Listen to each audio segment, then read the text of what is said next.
ladies and gentlemen of the Energy Captains podcast.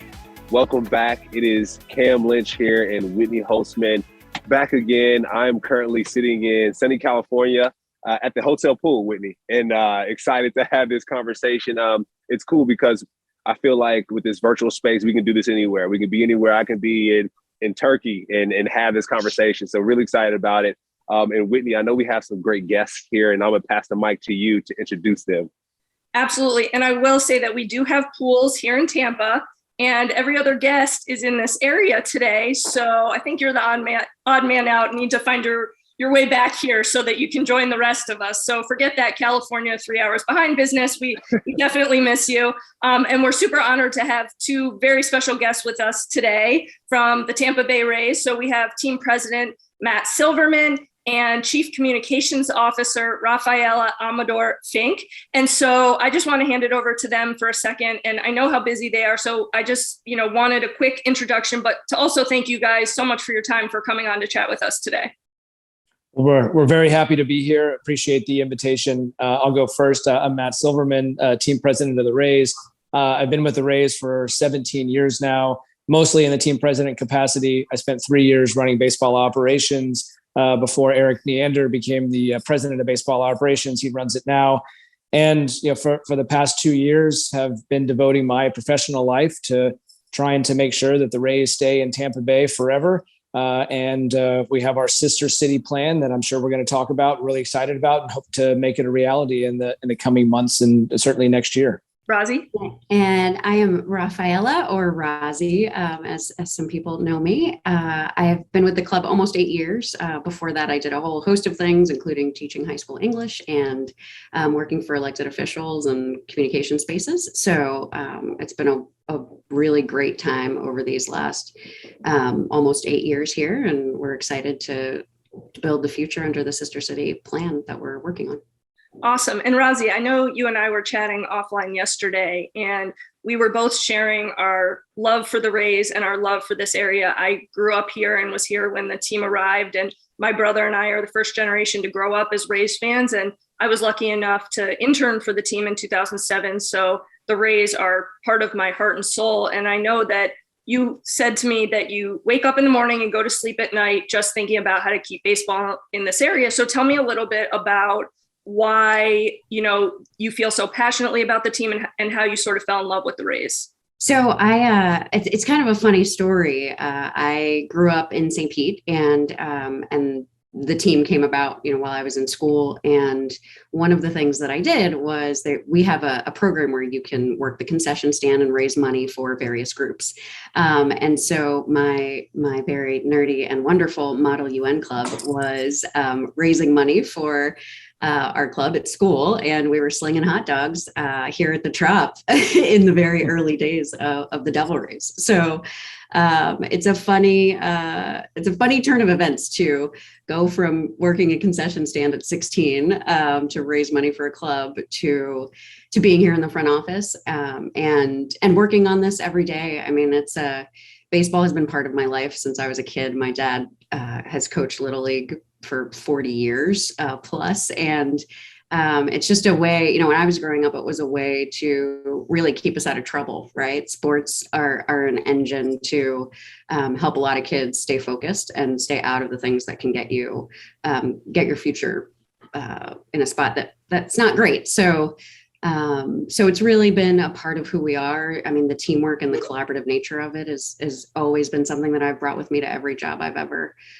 had. But being here, working for the Rays, there's a kind of community spirit. And, we talk about the magic of Rays baseball. Our mission is to energize the community through the magic of Rays baseball. And that is a thing that we feel deeply here every day. We talk about how somebody's here for their first time, their last time, or their only time. And it's our job to give them their best time. And so we all take that really seriously. And it's really important to all of us. I love that. And I know that you have a son, Maddox, as well, that you're raising to be a huge Rays fan. He's already super passionate about the team. So we need to make sure that they're here for many years to come so that he can continue to attend games. Maddox is very pumped for next year. That's awesome. And Matt, tell us a little bit about how you fell in love with baseball. I know you were a fan long before you worked for the Rays. And so just tell us, how baseball is tied to your childhood and what makes you so passionate about the game and keeping the team here. Yeah, I mean, I've been a baseball fan since I can remember. A sports fan in general. I grew up in Dallas, Texas. So the Cowboys loom large, the Dallas Mavericks, but I was a Texas Rangers fan. And really, I was a Chicago Cubs fan. Back then, WGN would carry all of the Cubs games, and as a kid, there were day games all the time. And so I remember coming home from school and just watching WGN, and I fell in love with the Cubs. I fell in love with baseball, Wrigley Field, outdoor baseball. So I'd have Cubs games during the day, Rangers games during the night, and it was as much baseball as possible. And I feel like that was my babysitter. Like I didn't need a babysitter. My parents didn't need to. They just put me in front of the TV and I'd watch baseball for hours on end. I played the sport a little bit in high school.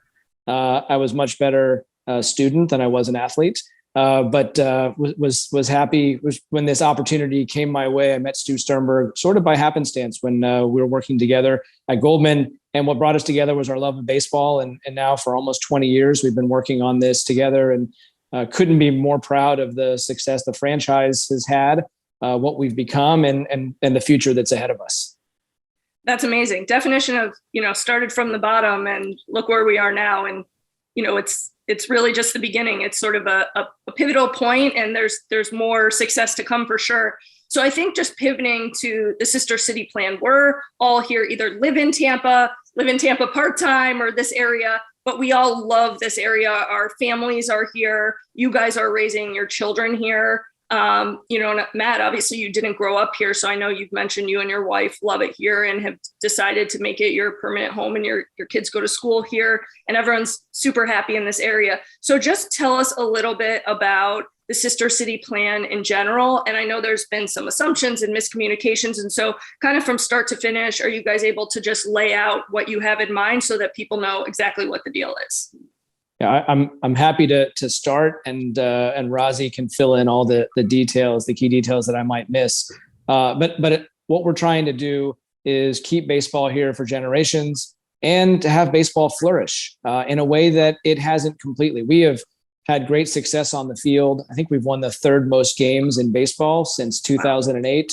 Playoff appearances, 2 World Series appearances. The on-field success is greater than we could have imagined.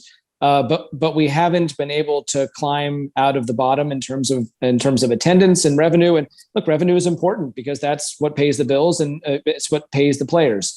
We're trying to figure out ways that baseball can thrive here.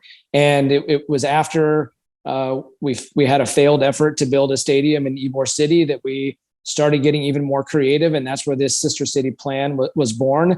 Where what's the best thing about baseball? It's about a competitive team on the field, but it's really about that ballpark experience and about having something special in a community.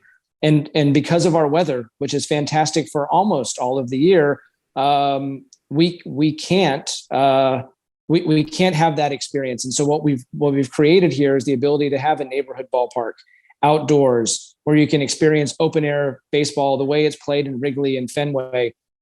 Build that in a neighborhood like Ybor, where it can be a part of the fabric of the community and a catalyst for growth, and play those games when it's beautiful outside. And then when it gets a little hot, a little rainy, deep in the summer, we shift those games up to Montreal and play there in a beautiful outdoor open air ballpark. They can't play those games outdoors in April and May. We can't play those games outdoors in the summertime. And so we're really following the weather and playing baseball in the best of times in those areas. And we're connecting our region to Montreal, a great international city. There's going to be so much that flows our way in terms of tourism, commerce, business expansion. This marriage with Montreal is something that is going to be an extra economic benefit for having a baseball team. But what it really does for us is it allows us to move from the bottom of Major League Baseball in terms of economics closer to the middle. Now, it doesn't get us all the way over the hump, but it gets us to that point of respectability where we can make those investments in payroll, where we can continue to invest in the organization, and we hopefully lessen the subsidies that we receive from other clubs. We become, a stronger member of the baseball family. And in doing so, we can be competitive year in and year out and deliver upon our mission, which Razi mentioned earlier, energizing our community through the magic of Rays baseball.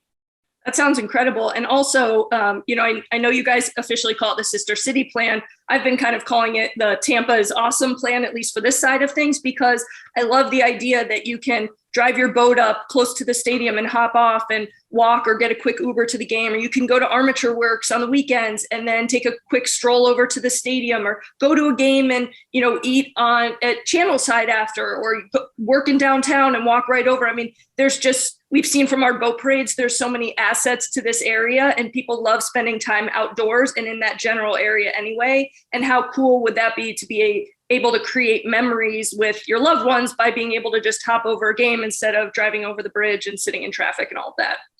Yeah, no, and you say it well, and you're painting a great picture. And what I haven't said, what we haven't talked about yet, is that it's a lot more than baseball. It's spring training games there at this ballpark.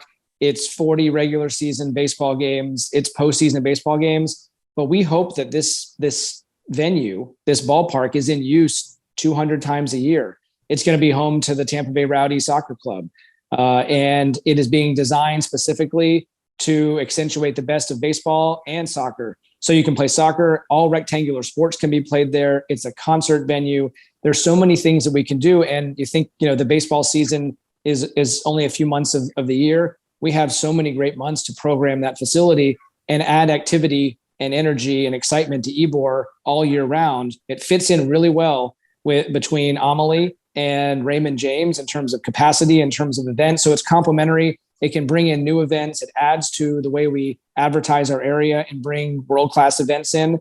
Really completes the picture for the community in terms of how we can accommodate those huge international events. So that's what gets us excited. Yes, it's about baseball and winning baseball, but there's so much more that this venue can bring to our community. And really, it's up to us in the community to figure out the best ways to do that. I would love to talk about how the Rays are looking to engage the community. I just got my MBA, so I want to use this term, the triple bottom line. You think about profit, you think about community, you think about the people. And so you spoke about the profit piece of it and how you want that to increase. How do you look to engage the community and the people for the Canada market and also the Tampa market?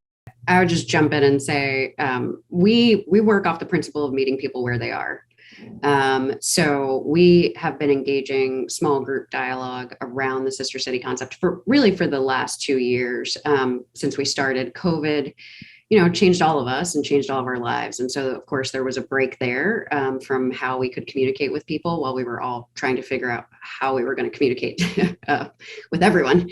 So we've been taking a very kind of grassroots approach and talking to people out in the community and really trying to hear what people say and explain this to them in a way that they understand that we are committed to the area, that we feel like that this new plan is actually something that is going to be so additive to our community by connecting with Montreal.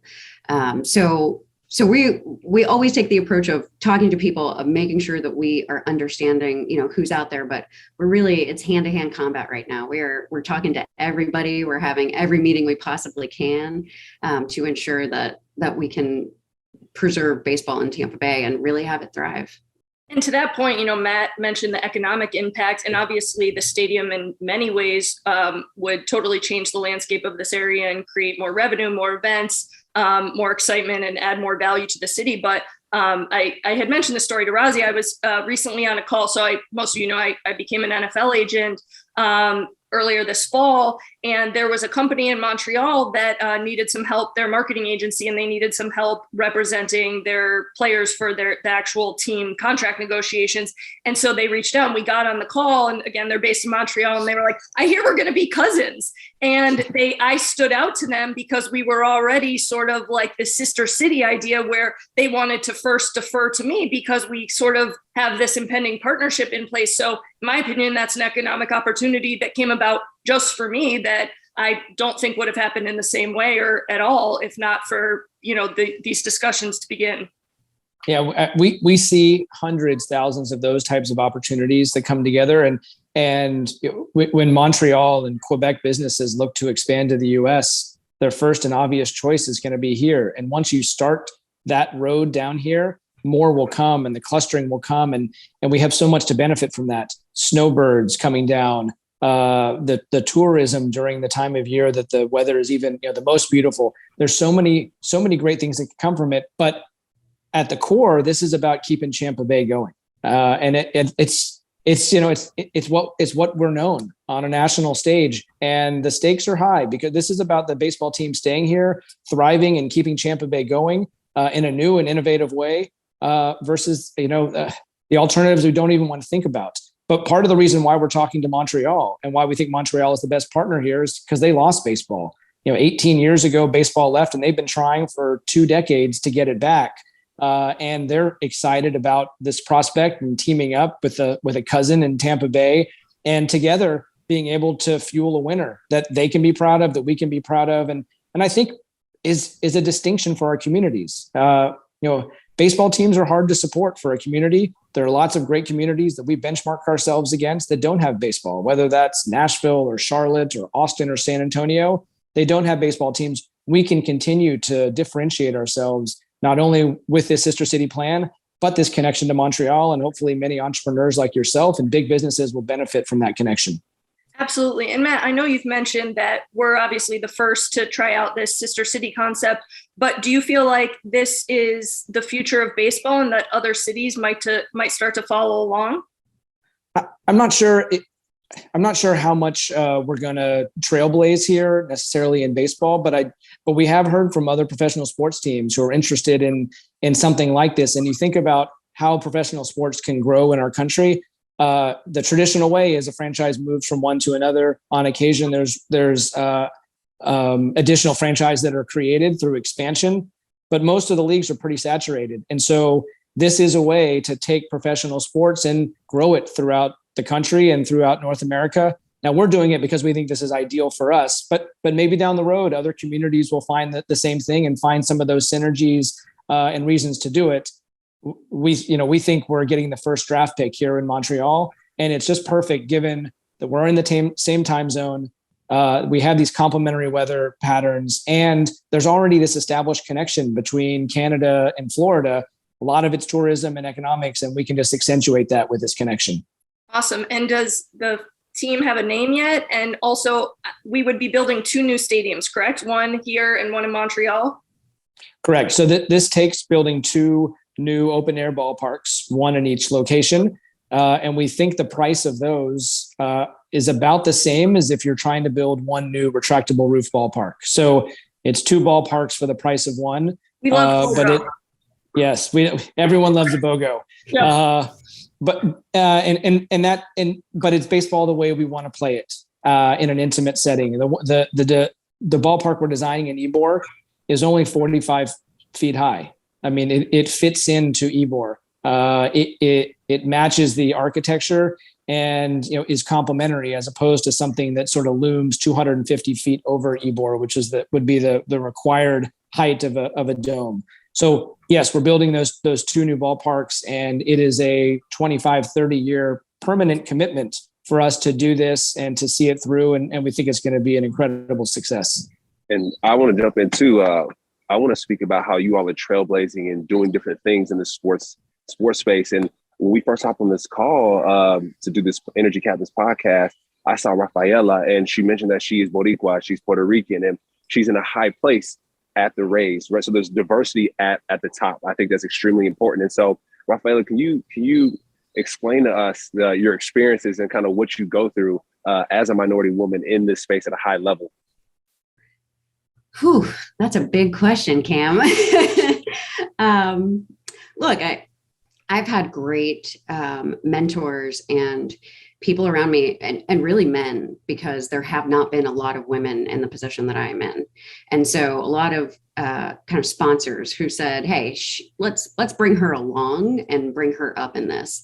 And creating those networks and those relationships have been a lifesaver.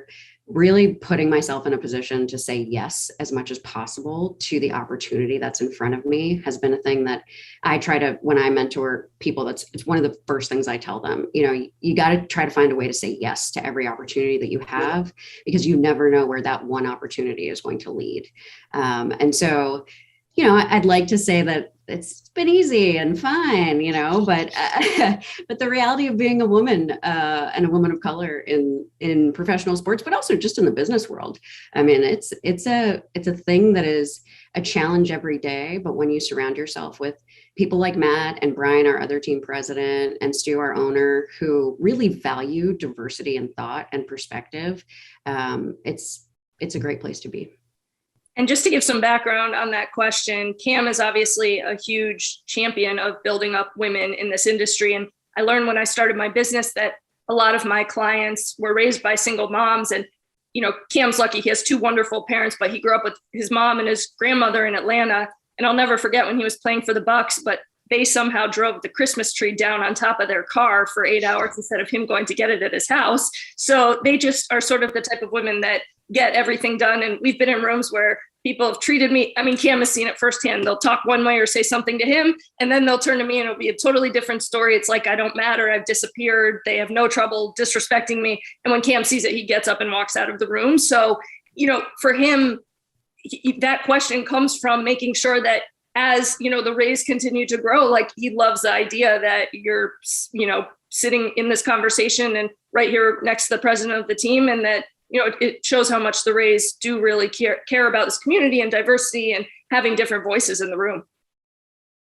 Whitney, you started in 2007, is that right, as an intern for the Rays? Yes. I think you'd be pleased with the direction that the organization has gone in those 14 years. Now we have a long way to go, but like Razi said, sort of once you get this going, it not only makes sense, but it feeds on itself. And I think, we are only as strong as our organization and the people in the room, and the room looks very different than it did 14 years ago. And it's going to continue to look different. And that's a benefit to everyone. And then multiculturalism, think about this connection to Montreal, French speaking, Quebec, a whole new culture, a whole new country, what that can do, to add to our organization and add a whole new way of thinking and doing business. We've already learned so much from our Canadian friends that we're working with, and I think they've learned a lot from us. And both sides are dedicated to bringing all those voices in the room and having that diverse approach. And it's necessary, it's important, and we're proud that that is valued by our friends in Canada too. Yeah, and thank you for sharing that. That's really great to hear, and I'm excited for people to listen to this series of the podcast because that diversity is big. And something that Rafaela mentioned before, she mentioned we talked about starting from the bottom. You mentioned slinging hot dogs at the stadium, and so I would love to hear just more stories in regards to slinging hot dogs. And the reason why I say that is because I think it's important for people to be of service at the end of the day. I volunteer. I've played football professionally, and I've done everything under the sun. And I serve people. I make sure that I give my time and my resources to other people. And so I would love just to hear some other good stories, like the hot dog slinging story, how you served other people, and then you made your way to such a high position at the Rays. Yeah. So one thing I guess I would like to take a second to talk about, because I think it's so important. One of the things culturally that we have here at the Rays is you get one paid day off per month to volunteer wherever you want in the community. Wow. And that's part of our employee benefits. But we understand that people who are connected to their communities are better employees, right? Because they care about where they are and they care about making it better. And that translates to them doing a great job. And one of the things that happened here is that in 2017, when Hurricane Maria came through and devastated Puerto Rico, I received a call from a local legislator who said to me, "Hey, I know you have family on the island. Get them out now. It is a devastating situation." And so I turned to Matt and Brian and I said, "Hey, this is what's happening." We had our bench coach at the time was Puerto Rican, and we had a couple other front office staff. And I said, "Hey, we've got to do something. I don't know what." And I said, "I think I need an airplane, but I don't really know. I don't know what to do." And they said, "Go get an airplane. You do what you need to do, and you just keep us posted on how this is going to work out." And what I was able to do was work with our partners at Moffitt Cancer Center. And look, at 11 o'clock on a Friday night, I found an airplane.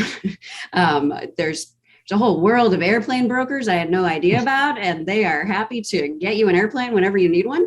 But the challenge was landing it in Puerto Rico because the island was devastated and we couldn't get clearance. So working with our local government partners, we were able to get clearance to fly into Ponce, which is towards the southern part of the island.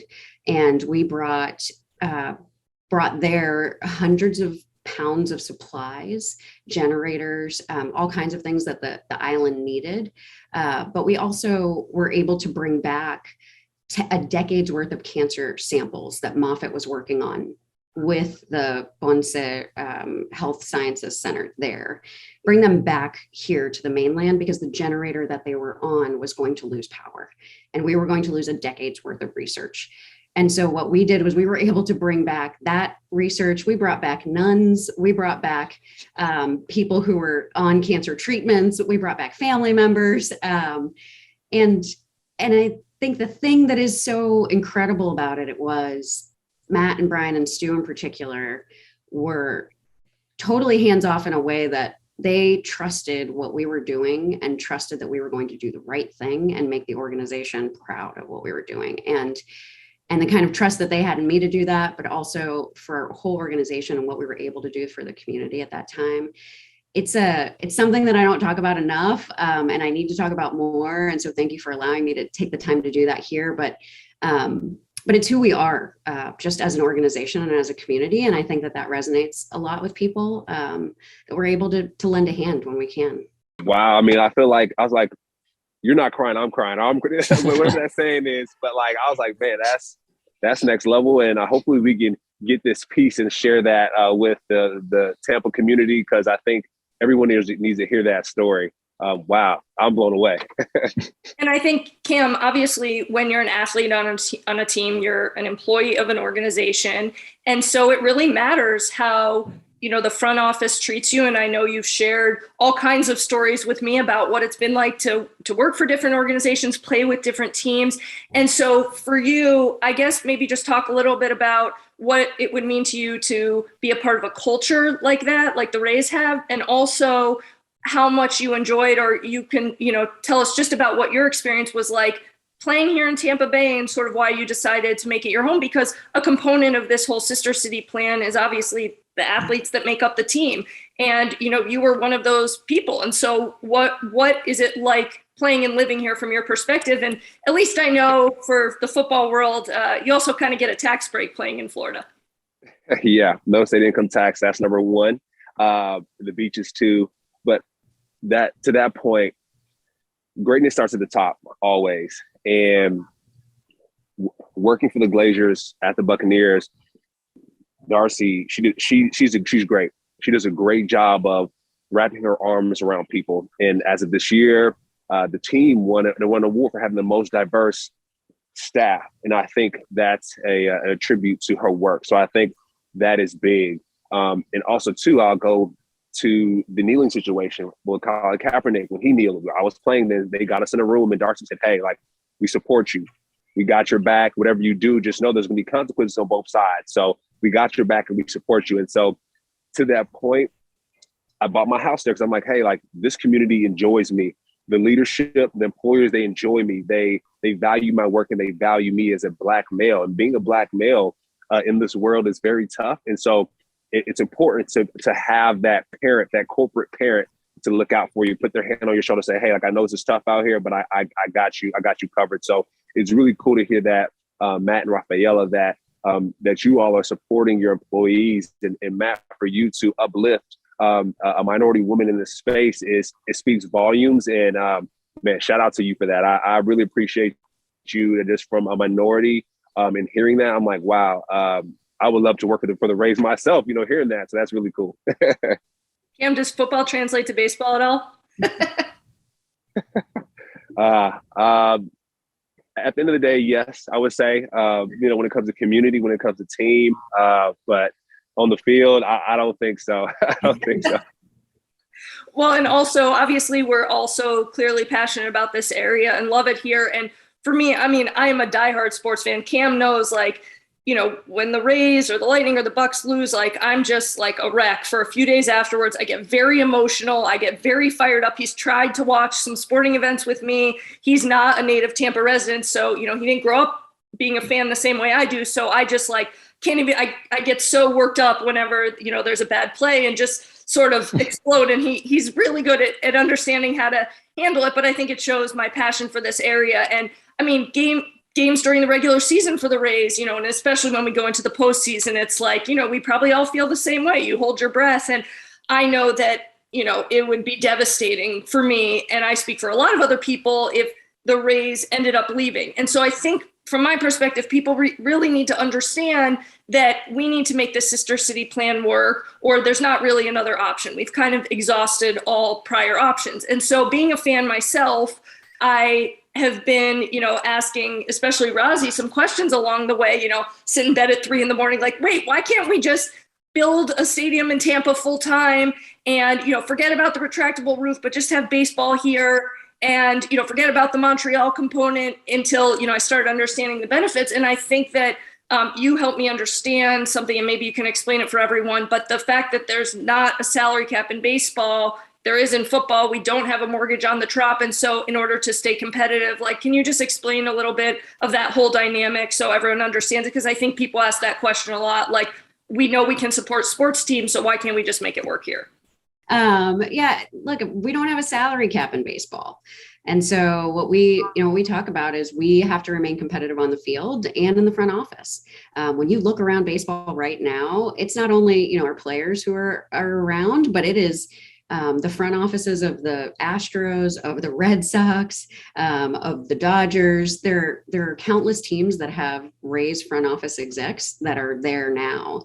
And so when we talk about, you know, generating more revenue and making us profitable, you know, under this plan and kind of bringing us to the middle of the pack, like Matt was saying, that's all because we need to remain competitive so that we can give people a good product, so that we can continue the Tampa Bay mantra here, right? And so being in the AL East, which is arguably the most competitive division in sports, is really a challenge when you're, you know, a team in Tampa Bay. But we find a way through our innovation to really make that happen. And so we're really proud of it, of course, but we'd love to have a more stable revenue picture so that we can continue that and we can increase, you know, having these diverse thoughts, having all the employees that we have in the front office to really help us move forward and build the future.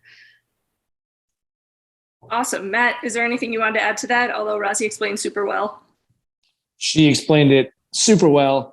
It is a challenge. It's a fun challenge to compete with teams that are spending 2 and 3 times what we do and what we can. That's the nature of baseball because of the lack of salary cap. And as Rozzy said, if we can generate more revenue, it goes back into the team and into the payroll and hopefully shrinks that gap and just gives us an even greater likelihood of winning 90 games and going to the postseason and keeping what we have going.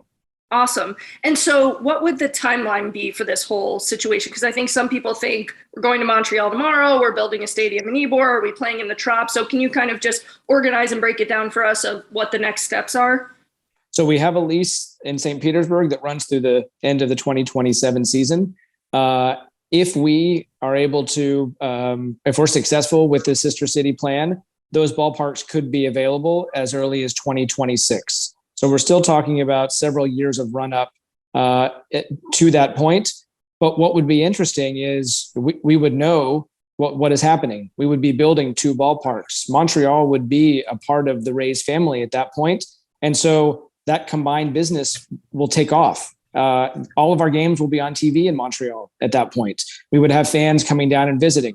We would probably see Canadian companies advertising on the outfield wall because Canadian fans are going to be watching on TV.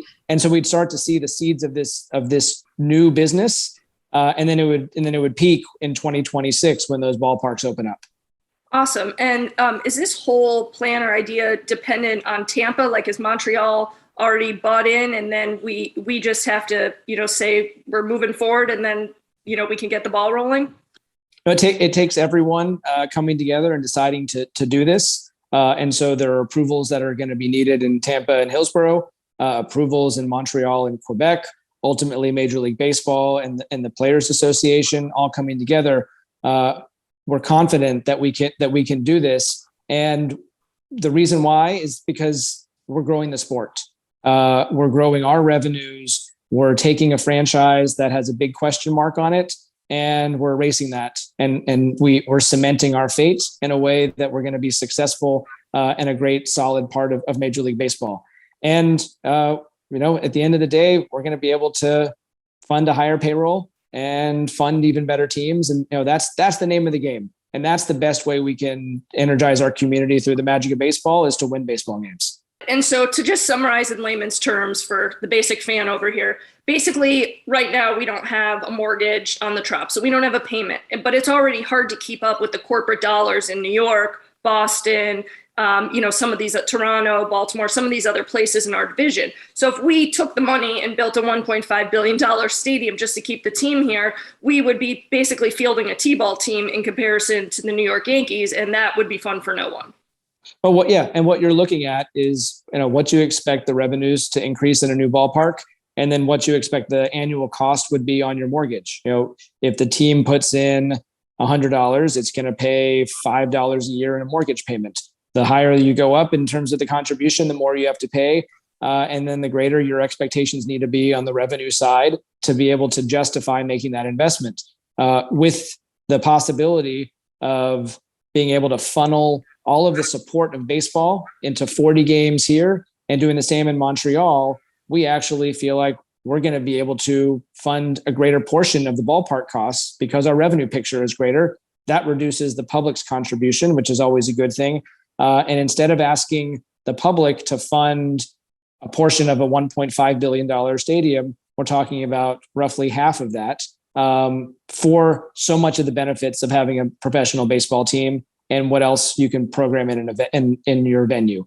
That is this new model that would work for us. We think works for Montreal. We think it works for baseball and the Players Association. We're excited to continue working on it and hopefully making it a reality soon.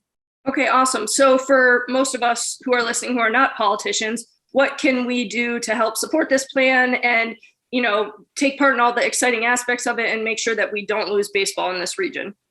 I think first of all, it's taking the time to understand what this is and what this isn't. And I appreciate you guys giving us the opportunity to do that.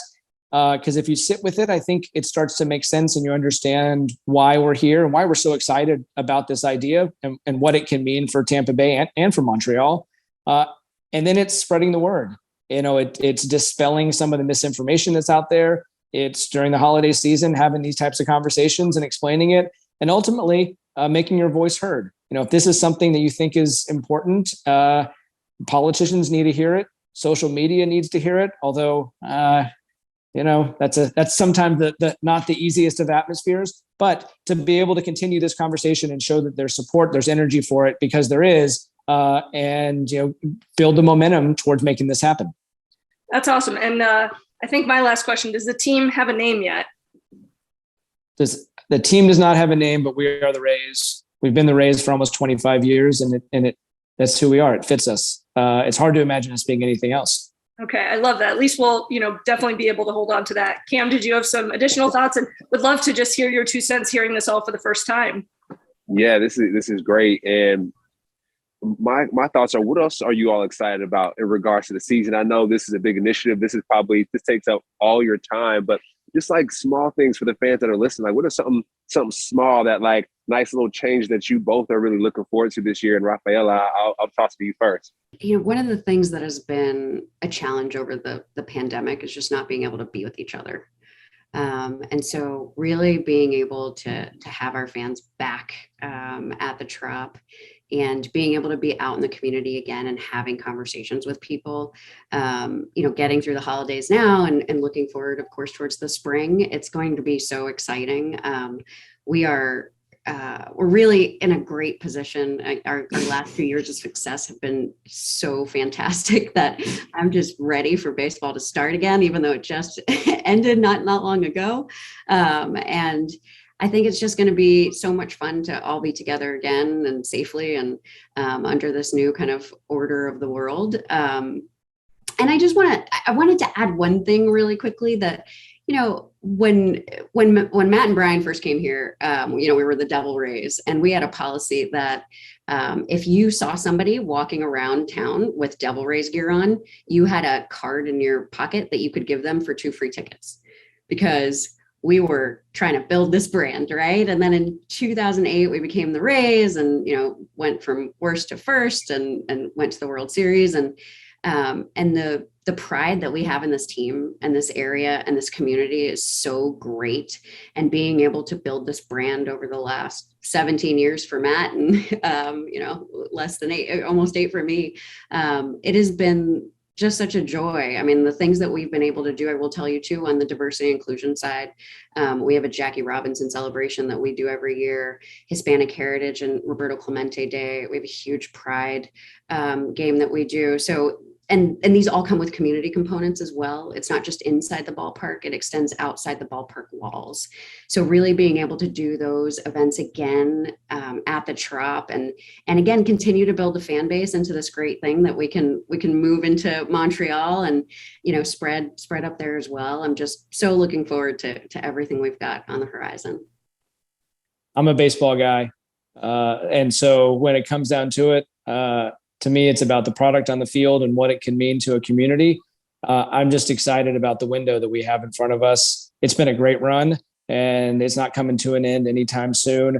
We were just named the #1 organization in baseball by Baseball America. I think it's the second time in 3 years. Just shows that the pipeline is there, that the talent is there, and the management of baseball operations all there to be able to keep this success going. Hopefully, with the backdrop of 2 new ballparks that we're building, and just an incredible future for this franchise.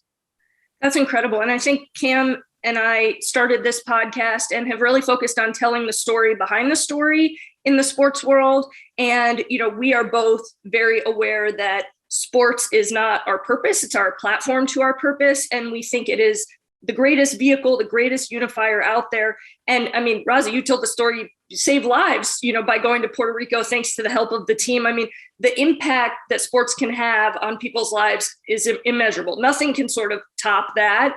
And I think people, really need to understand baseball is so much more than a game. It's, like you said, it was your babysitter, Matt, it kept, and I think it's people's everyday friend. But even beyond that, people of all backgrounds idolize athletes. And, Cam's been able to work with people in the military. He helped open a ranch for people who had been disabled in combat. And I mean, that's just one of the many experiences he's had. And people, one guy said he came out of his house for the first time in 3 years because he knew he was going to meet an NFL player. So I think these stories are super important, because keeping baseball here is such a light in this community, and it really can affect and change people's lives for the better and make an everlasting impact. And so I think, we need to keep in mind that making sure we keep the team here is really important to this community, the current generation and many generations to come. And I think we don't even realize sometimes the impacts that, having a MLB team here can have on, people economically and, just emotionally, what it can do to better their lives. Well, the first time we went to the World Series was 2008 during a financial crisis. And I remember getting letters, emails from people who talked about how much it meant to them to have something positive in their lives while other things around them were crumbling.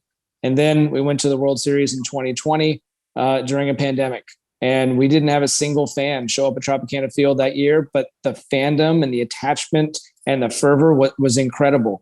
And again, lifting the spirits of our community and giving us all something to root for, along with the Lightning and the Bucks. I mean, it just an incredible year. While so many awful things were happening around us, that's what sports can do in some of the worst times, and then in the best times, they can just accentuate those great times. It has become part of our community. It's the fabric of our community. It happens to be an outsized part of Tampa Bay. That's one of the things I love about Tampa Bay is the sports culture, the sports DNA, the fact that professional athletes want to come and retire in Tampa Bay, and they want to live here.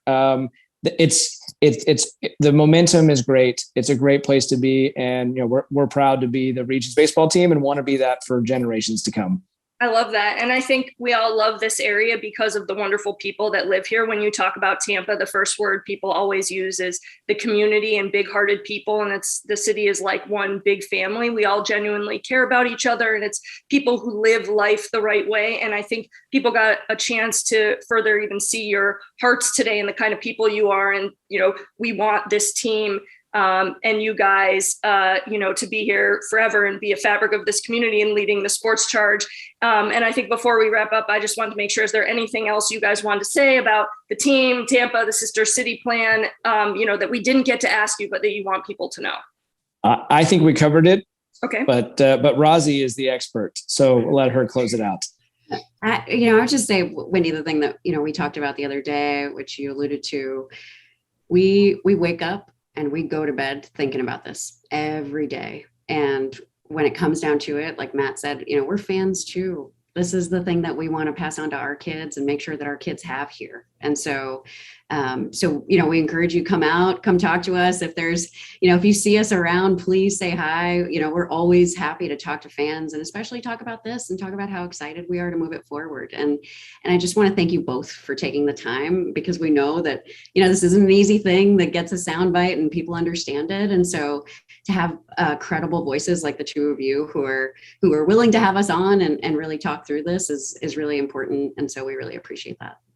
And we know also you guys are super busy, so we very much appreciate you taking the time to come on. We know you're dealing with a lot of different things, and this Sister City plan is its own full-time job. So thanks for taking the time to come on our podcast and explain this whole situation to everyone. And I think also, by the end of this, hopefully people who are listening realize that we are all on the same team here. Like, this is one big team. We all want the same thing. We all have the same mission. You guys have done the research to figure out what won't work, what will work. And this is the best solution to make sure that baseball is here, for many generations to come. So you guys will have to come back and keep us posted and, join us again and let us know how the whole plan is evolving. We'll definitely do that. I appreciate it. We really appreciate it. Thanks for the time today. Thanks for coming on. Bye, guys.